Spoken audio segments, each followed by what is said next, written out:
you damn well know that you cannot protect the data and security of this committee or the 150 million users of your app, because it is an extension of the CCP. From the data it collects to the content it controls, TikTok is a grave threat of foreign influence in American life. Madam Chair, my time is up.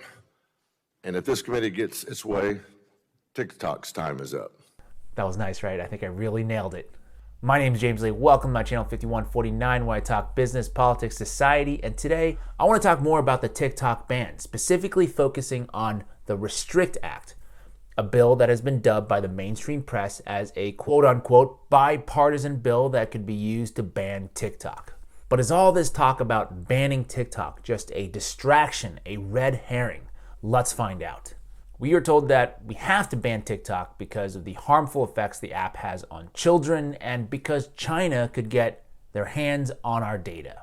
We are also told, straight from the horse's mouth, Senator Mark Warner, one of the co-sponsors of the bill, that we need a, quote, comprehensive risk-based approach that proactively tackles sources of potentially dangerous technology. I think we can get behind those causes. I want to protect children. I want my data to be private. And of course, I want a comprehensive data privacy bill without loopholes. But the Restrict Act, Bill S686, doesn't do any of that. I know that because I read the bill. Not a summary of the bill, but the actual bill.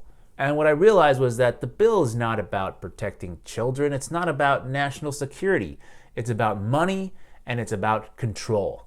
The bill essentially gives the executive branch the power to do anything, including up to banning any foreign technology platform that they view as a national security threat, and is exempt from disclosure under the Freedom of Information Act. I paraphrase a little bit, but the language used throughout the bill is in general very broad, very overreaching, and as it's currently written, will dramatically expand executive power with little to no oversight. Don't take it from just me. The ACLU wrote that the Restrict Act, quote, would significantly expand the executive branch's power to control what apps and technologies Americans can access while limiting Americans' ability to challenge those actions in court. It would also impose civil and criminal penalties for violating bans imposed pursuant to the legislation. Now, does that remind anyone of maybe another bill that was passed, say, 20 years ago under the guise of national security that significantly increased executive power, infringed on the rights of ordinary Americans, and limited due process of law? I was trying to think back to the last time that there was bipartisan support for the government to be able to deeply overreach into the lives of American people. And I was remembering the Patriot Act. Right after 9/11, there was huge bipartisan support for this thing called the Patriot Act, which basically allowed the government to spy on our own citizens under the guise of, well, we have to protect you from terrorism. And that legislation was supposed to expire in 2005, but it didn't. But then in March of 2020, parts of the Patriot Act did expire because the Senate couldn't get it together to, reauthorize.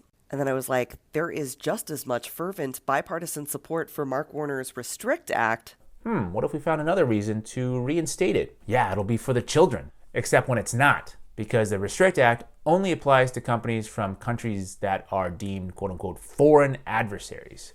You might be asking, what about American companies? And you guys think of any American social media platforms that endangers our children and sells our data to foreign adversaries? I can think of at least one. Does the Restrict Act protect Americans from these type of companies? No, it does not. This is Senator Mark Warner, and he is ranked first in the Senate. First for what? He's the wealthiest senator in the United States. This is from 2018 when he was only worth $214 million. Most estimates now put him over $300 million today. He's also the senator who introduced Senate Bill 686 to ban TikTok. But you see, this ban just won't affect TikTok. It's also open to a ton of other technology. Networking, edge computing, cloud software, machine learning, mobile apps, AI software, even e-commerce services. We can also see here on QuiverQuant that he invests in a lot of things. We're not privy to everything that he owns, but in the past couple years, we've been able to see that he invests in cloud computing and mobile apps and software and solar, telecommunications, network devices, and e-commerce. Last year, Senator Mark Warner came out and said that he believes that Congress needs to stop day trading because there's clear conflicts. Yet this month, that same Senator Mark Warner introduced a bill that would undoubtedly give him financial benefit. I don't know why it's such a wild idea that lawmakers shouldn't be able to write laws that affect industries that they hold investments in. Politicians like Mark Warner are trying to trick us by feeding us propaganda, while they write legislation to make themselves richer. So while they have us bickering over TikTok, our elected representatives are using their positions of power, using privileged information to make a killing. I mean, Mark Warner, a supposed public servant, because I guess that's what he technically is, has increased his net worth by almost $100 million since being elected to the Senate just a few years ago. Absolutely insane. So yeah, it's not an accident, I don't think, how the Restrict Act is written. Who knows? Meta lobbyists might have even had their hand in drafting the legislation. I don't have proof, I'm just speculating, to be clear. When am I going to get paid for the data that you are selling, or you're getting revenue from advertisers? When am I going to get paid for the data you're getting from my children, my grandchildren, my neighbors? Yeah, I think you went too far. People not on camera were like, yo, Greg, cut it out, giving away the whole game. Here are some facts for you. Facebook spent almost $20 million on lobbying Congress last year. That is more than TikTok has spent in the last 4 years. They are learning, though. They're definitely upping their lobbying game, as you can see in this chart. I don't know how else to say this other than it's sad, it's disconcerting that capital has taken over all of policymaking in the U.S. This is a red flag. Congressmember Diana Harshbarger recently bought Meta stock ticker META on January 25th. 1 week later, she tweeted this: "I've said it before and I'll say it again. Get your children off TikTok along with this video." And then you come over here and you see the opium version, which, addicts our children in front of their phone. And that educational tool isn't offered over here. And just yesterday, the Senate introduced a bipartisan bill that would give them the authority to ban TikTok. And now Harshbarger's up over 30% on her trade. You see Dana Harshbarger, Mark Warner, many others in Congress, doesn't matter what their party is, the desire for more control is universal, and the desire for more money is also universal, hence the bipartisanship. That is the truth right there. The notion that members of Congress, elected officials, care about something like upholding the U.S. Constitution or working on behalf of their constituents is at this point absolute nonsense. The veil has been lifted, it has been eviscerated, poof, up in smoke.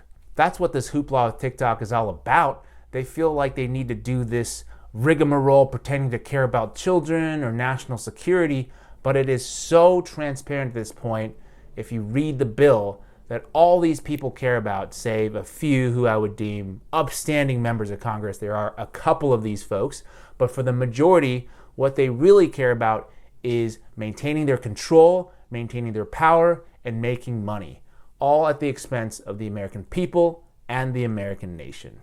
That's all from me today.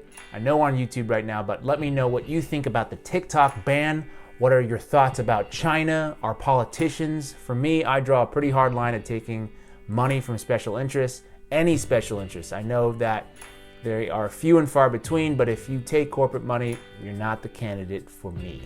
Anyway, I hope you found this video to be helpful. Please take a second to like it, share the video, subscribe to my channel to support me, turn on that notification bell if you so choose, and as always, thank you so much for your time, and I'll see you next week.